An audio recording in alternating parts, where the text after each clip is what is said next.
உங்கள நெறைய பேருக்கு மூட்டு வலி இருக்குங்க. இதனால நடக்கவே முடியல. மூட்டு ரொம்ப வீக்கமா இருக்கு. ஆஸ்டியோஆர்த்ரைட்டிஸ் பிரச்சனையினால ரொம்ப வருஷமா அவதிப்படுறேன் அப்படின்னு சொல்றீங்களா? உங்களுக்கான ஹெல்த்தியான அதாவது மூட்டு வலியை குறைக்கக்கூடிய ஒரு ஹெல்த்தி பிரேக்ஃபாஸ்ட் என்ன செய்யலாம்? அதாவது மூலிகைகளை சேர்த்து எப்படி செய்யலாம் அப்படின்றத இந்த பதிவுல நான் சொல்ல போறேன். வீடியோவை ஸ்கிப் பண்ணாம முழுசா பாருங்க. உங்க எல்லாருக்கும் ரொம்ப ரொம்ப யூஸ்ஃபுல்லா இருக்கும்.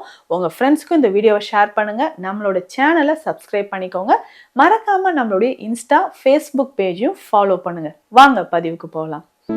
Welcome to Nitya's Varam, where ancient Siddha tradition meets modern healing. Experience the difference. வரம் நேயர்களுக்கு வணக்கம். நான் டாக்டர் நித்யா, சித்தா ஃபிசிஷியன். இந்த பதிவில் நிறைய பேர் கேட்டுட்டு இருந்த விஷயம் என்ன தெரியுங்களா? எனக்கு மூட்டு வலி இருக்குங்க. காலையில் எந்திரிக்கும் போதே உடல் சோர்வு. இப்போ ஒரு 50 வயதுக்கு மேலே இருக்கக்கூடிய இந்த மூட்டு வலியை போக்குவதற்கான மருந்துகள் எல்லாமே நம்ம சித்த மருத்துவத்தில் எடுத்துட்டு இருக்கிறோம். ஆனால் பெஸ்ட்டாக காலையில் இந்த உணவு எடுத்தால் நமக்கு நல்லா அந்த மூட்டு வலி குறையும் அப்படின்னா எது எடுக்கலாம்? ஈஸியாக டைஜஷன் ஆகணும், வெயிட் கெயின் ஆகக்கூடாது இல்லையா? அந்த மூட்டு வலி இருக்கிறவங்களுக்கே ஒரு பெரிய பிரச்சனை என்னன்னா, உடல் பருமன் அதிகமாகும் போது பெயின் டாலரேட் பண்ண முடியல அப்படின்னு சொல்லுவாங்க. ஸோ அந்த பெயினை நம்ம ரெடியூஸ் பண்ணுறதுக்கான விஷயங்கள் என்னென்ன அப்படின்னு பார்க்கலாம்.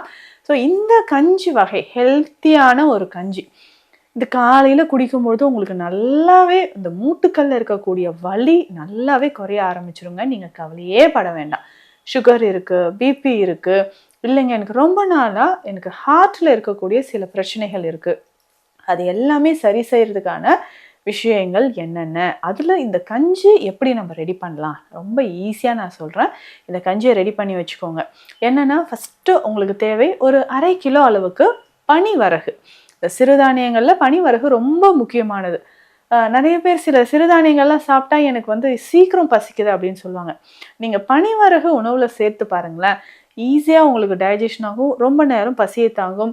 சர்க்கரை நோயாளிகளுக்கு இது ரொம்ப சிறந்தது. நிறைய பேருக்கு நம்ம சொல்கிறது மில்லட்ஸ் நான் சாப்பிட்றேங்க அப்படின்னு சொல்லுவாங்க. அதில் பனிவரகு நீங்கள் ஃபஸ்ட்டு சாப்பிட்டு பாருங்களேன், கொஞ்சம் நேரம் ரொம்ப முக்கியமானதுங்க. அது பசியும் தாங்கக்கூடியதுன்னு சொல்லுவோம்.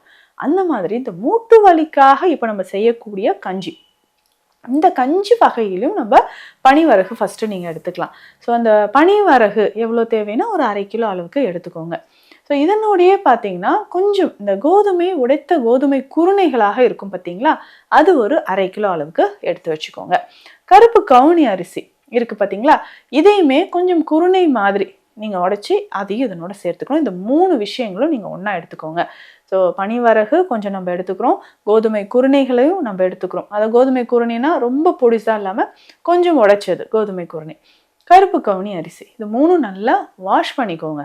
வாஷ் பண்ணிவிட்டு நம்ம உலர்த்திக்கணும். ஸோ நல்லா கழுவிட்டு இதை உலர்த்திட்டு, இது உலர்ந்த பிறகு என்ன பண்ணணும்னா, முருங்கை கீரை இருக்குது பார்த்தீங்களா, முருங்கை கீரையை எடுத்துக்கோங்க.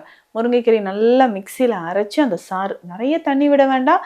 ஸோ அதை அரைக்கிறதுக்கு தேவையான அளவுக்கு தண்ணீர், சரிங்களா? இந்த தண்ணீர் விட்டு சாறு எடுத்து அதில் இதை சேர்த்துணும். ஸோ இந்த 3ம் நம்ம வாஷ் பண்ணி வச்சுருக்கோம் இல்லைங்களா, இந்த அரிசியை முருங்கை இலை சாறில் நம்ம ஊற வச்சிடணுங்க. இது ஒரு 2 மணி நேரம் நல்லா ஊறட்டும். அதனால் நம்ம என்ன பண்ண போகிறோம்னா, நிறைய சாறு வேண்டாம், அந்த அரிசி நனைகிற அளவுக்கு அந்த மட்டத்துக்கு சரியாக இருந்தால் போதும். அதனால தான் சொல்கிறோம், ரொம்ப தண்ணீர் விட்டும் அந்த முருங்கைக்கீரை சாறு நம்ம எடுக்க வேண்டாம். கொஞ்சமாக தண்ணி விட்டு திக்காக எடுத்துக்கோங்க. ஒரு 2 மணி நேரம் அதில் ஊறின பிறகு திரும்பவும் அதை எடுத்து நல்லா காய வைக்கணும். ஸோ அது நல்லா காஞ்சிக்கிட்டே இருக்கும் இல்லையா, நல்லா காஞ்சி முடிச்சோன்னே ஒரு நாள் போதும். நல்லா வெயில் இருந்துச்சுன்னா உங்களுக்கு ஒரு நாள்லேயே காஞ்சிருங்க. ஸோ இதை எடுத்து நீங்கள் ஸ்டோர் பண்ணி வச்சுக்கோங்க. இதில் இருந்து தான் நம்ம கஞ்சி செய்ய போகிறோம். இந்த கஞ்சி செய்கிறதுக்கு இன்னும் முக்கியமான ஒரு சூரணம், மூலிகை சூரணம் நம்ம ரெடி பண்ண போகிறோம். மூட்டுக்களுக்கு வலிமை சேர்க்கறதுக்கும், அதாவதுங்க சித்தர்கள் என்ன சொல்கிறாங்கன்னா, உணவே மருந்து. அப்போது இந்த உணவிலேயே நம்ம சில மூலிகைகளும் சேர்த்துட்டோன்னா அது மருத்துவ குணம் நிறைந்த ஒரு மிக சிறந்த ஒரு உணவாக இருக்கும். சரி, இதை எப்படி நம்ம பயன்படுத்தலாம் அப்படின்னு பார்த்தீங்கன்னா, இந்த சூரணம் இதில் வேறு என்னென்னலாம் நம்ம சேர்க்க போகிறோம் அப்படின்னு கேட்டிங்கன்னா, முதல்ல நீங்கள் பூனைக்காளி விதைப்பொடி இருக்குது இல்லைங்களா, பூனைக்காளி விதைப்பொடி 100 கிராம் எடுத்துக்கோங்க. அஸ்வகந்தா பொடி 100 கிராம், மிளகு தூள், மிளகு பவுடர் ஒரு 50 கிராம், சீரகம் பவுடர் 50 கிராம் எடுத்துக்கணும். அதுக்கு அடுத்ததாக சிற்றரத்தை பவுடர் 20 கிராம், கருஞ்சீரகம் 20 கிராம். ஸோ இந்த அளவுப்படி தான் இதை சூரணத்தை நம்ம ரெடி பண்ண போகிறோம். ஸோ இது ஏற்கனவே நமக்கு வந்து பவுடர் ஃபார்ம்லேயும் நாட்டு மருந்து கடைகளில் இருக்கும். அதை நம்ம வாங்கிட்டு வந்து சலிச்சு எடுத்து வச்சுக்கோங்க. சலிச்சு இதெல்லாம் ஒன்றா கலந்து இந்த அளவுப்படி கலந்து எடுத்து வச்சுக்கணும். ஸோ இப்போ இதில் நம்ம கஞ்சி ரெடி பண்ணும்போது நம்ம வெஜிடபிள்ஸ் ஏதாவது சேர்க்கணுன்னா சேர்த்துக்கலாம். உங்கள் விருப்பப்படி நீங்கள் வெஜிடபிள்ஸ் என்ன சேர்க்குறீங்களோ அதாவது சேர்த்துக்கோங்க. ஸோ வெஜிடபிள்ஸ் எல்லாமே நீங்கள் பொடியாக கட் பண்ணிவிட்டு கொஞ்சமாக நெய், எண்ணெய் எல்லாம் விட்டு வெஜிடபிள்ஸ் எல்லாம் சேர்த்து இதனோட இந்த நம்ம ஏற்கனவே முருங்கைக்கீரை சாட்டில் ஊற வச்சுருக்கோம் இல்லைங்களா, இந்த அரிசி வகைகள் உங்களுக்கு எவ்வளோ தேவையோ அந்த அளவுக்கு எடுத்து அதற்கு 4 மடங்கு தண்ணீர் சேர்க்கணும். இப்போ 1 கப் இந்த ரைஸ் நம்ம எடுக்கிறோம், 3 சேர்ந்து வச்சுருக்கக்கூடிய ரைஸ் வந்து 1 கப் நீங்கள் எடுக்கிறீங்கன்னா 4 கப் நீங்கள் வந்து தண்ணீர் சேர்த்துக்கோங்க.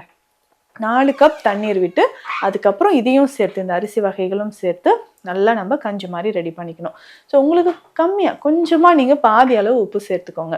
ஸோ இது நல்லா வெந்து வரும்போது நம்ம ரெடி பண்ணி வச்சுருக்கோம் இல்லைங்களா சூரணம், ஸோ அதை நம்ம எடுத்துக்கணும். இந்த பூனைக்காளி, அஸ்வகந்தா போட்டு நம்ம ரெடி பண்ணி வச்சுருக்கக்கூடிய சூரணம் எவ்வளோன்னா ஒரு 1/2 டீஸ்பூன் அளவுக்கு அந்த கஞ்சியில் கலந்து நல்லா மிக்ஸ் பண்ணி எடுத்து வச்சுக்கோங்க. ஸோ இந்த கஞ்சியை ரெகுலராக நீங்கள் பயன்படுத்திக்கிட்டே வரும்போது, டெய்லி ரெகுலராக நீங்கள் பயன்படுத்திக்கிட்டே வரும்போது காலையில் இது பெஸ்ட்டு ஒரு பிரேக்ஃபாஸ்ட்டாக எடுத்துக்கலாங்க. மூட்டுக்களுக்கு இது வந்து வலிமை சேர்க்கக்கூடியது. ஸோ ரொம்ப ரொம்ப ஒரு பெனிஃபிட்டாக இருக்கக்கூடிய ஒரு விஷயம். பெஸ்ட்டு டயட்டுன்னு சொல்லலாம். உங்களுக்கு கொலஸ்ட்ரால் இருக்குது, இல்லை சுகர் இருக்குது, சுகர் லெவல்லாம் எனக்கு குறையவே இல்லைங்க அப்படின்னு நீங்கள் ஃபீல் பண்ணாலும் இந்த கஞ்சியை எடுத்துக்கலாம். மூட்டுக்களில் வலி இருக்குது, நடக்கும்போதே எனக்கு வந்து சவுண்டு வருது, கழுக்குன்னு ஒரு சவுண்டு வர மாதிரி இருக்குது அப்படிலாம் நீங்கள் ஃபீல் பண்ணிங்கன்னா கவலையே வேண்டாம், இந்த கஞ்சியை நீங்கள் பயன்படுத்தலாம். அதே மாதிரி மலச்சிக்கல், உங்களில் நிறைய பேருக்கு இந்த மலச்சிக்கல் தொந்தரவு இருக்கும்.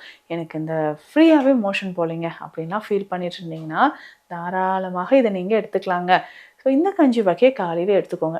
இதனோட இந்த மூட்டுக்களுக்கான வலிமை சேர்க்கக்கூடிய இன்னும் சில உணவுகள் இருக்குது. ஸோ இதில் பார்த்தீங்கன்னா நீங்கள் கருப்பு உளுந்து நம்ம ரெடி பண்ணி எடுத்துக்கலாம். மால்ட் மாதிரி ஈவினிங் டைமில் நீங்கள் மால்ட் மாதிரி எடுத்துக்கலாம். இட்லி தோசை நீங்கள் சாப்பிட்றீங்கன்னா அதனோட இந்த கருப்பு உளுந்தை சேர்த்து மாவாக ரெடி பண்ணி அதை நம்ம பயன்படுத்தலாம்.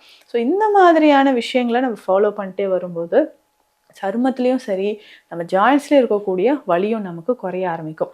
இதுக்கு பேசிக்காக பார்த்தீங்கன்னா தசவேராதி கஷாயம் அப்படின்ற ஒரு மருந்து இருக்குங்க.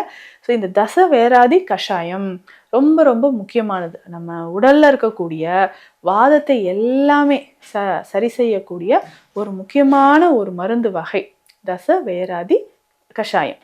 ஸோ இதை நம்ம ரெகுலராக எடுத்துகிட்டு வரலாம். ஒரு சில பெண்களுக்கெல்லாம் பார்த்திங்கன்னா மூட்டு ரொம்ப வீக்கமாக இருக்கும், நீர்க்கோத்து இருக்கும், வாத நீர் அப்படின்னு நம்ம சொல்கிறோம். இந்த வாத நீர் இறங்கணும், உடல்ல இருந்து அந்த நீர் இறங்கணும்னா இந்த கஷாயம் ரொம்ப பெஸ்ட்டாக இருக்கும். அதே மாதிரி சில வகையான பற்று மருந்துகள், ஸோ இப்போ மூட்டுக்களில் உங்களுக்கு வந்து வலி இருக்குது, அந்த பற்று மருந்துகளை நீங்கள் போடும்போது கொஞ்சம் கொஞ்சமாக அந்த மூட்டு வலி நமக்கு குறைய ஆரம்பிக்கும். ஸோ பற்று மருந்துகள் அப்படின்னு சொன்னால் அந்த இருக்கக்கூடிய அந்த வாத நீரை வந்து அதை நல்லா அப்சர்வ் பண்ணக்கூடியது. ஸோ பற்று மருந்துகளை நீங்கள் அப்ளை பண்ணிக்கலாம்.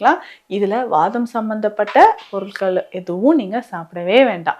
ஸோ வாதம் சம்பந்தப்பட்ட பொருட்கள் அப்படின்னு சொல்லும்போது இந்த கிழங்கு வகைகள், நல்ல இந்த பருப்பு வகைகள், இது எல்லாமே அவாய்ட் பண்ணிக்கோங்க. ஸோ ரெகுலராக இந்த மாதிரியான உணவுகளை நீங்கள் செலக்ட் பண்ணி சாப்பிட்டுக்கிட்டே வாங்க. உங்களுக்கு இந்த வாதம் தொடர்பாக இருக்கக்கூடிய வலிகள் குறைய ஆரம்பிக்கும். ஸோ இதனோட மறக்காமல் தினம்தோறும் ஒரு கீரை வகைகளும் எடுத்துக்கோங்க. இப்போ கீரை வகைகள் எடுக்கும்போதும் வாதம் நமக்கு நல்லாவே குறைய ஆரம்பிச்சிடும். ஸோ இதுக்கு உங்களுக்கு சித்த மருத்துவ ஆலோசனை தேவைப்படும். அதாவது ரொம்ப நாளாக மூட்டு வலியால் அவதிப்படுறீங்க, குணமாகவே இல்லை அப்படின்னா இதற்கான மருத்துவ ஆலோசனைகள் தேவைப்பட்டால் ஸ்க்ரீனில் இருக்கிற நம்பருக்கு கால் பண்ணுங்க. நன்றி. Welcome to Nitya's Varam, where ancient Siddha tradition meets modern healing. Experience the difference.